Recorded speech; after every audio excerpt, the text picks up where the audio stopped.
রে বল্টু, কোথায় গেলি রে বল্টু?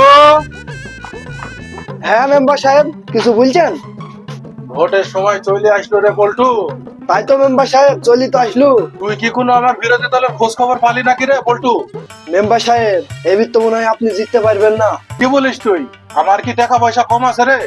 এবার জনগণকে কি করে বলদ বানাই তুই দেখতে থাক, চুপ মেরে দেখ কি করে জনগণকে বলদ বানাইতে হয়। না না মেম্বার সাহেব, ব্যাপারটা অত সহজ না। তাহলে বল্টু ব্যাপারটা কি? আমার প্রতিদ্বন্দ্বী কেউ দাঁড়িয়েছে নাকি?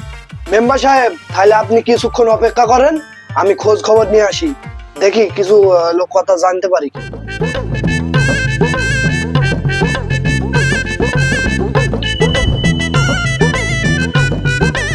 কি ব্যাপার, পল্টুকে পাঠালাম একটু খোঁজ খবর নিয়ে আয়, পল্টু তো এখনো পর্যন্ত ঘুরলো না। অনেকক্ষণ হয়ে গেল পল্টুর যাওয়া। তো আমার তো সেরকম ভালো লাগছে না, কি অবস্থা, খোঁজ খবরও পাচ্ছিনি কিছু না।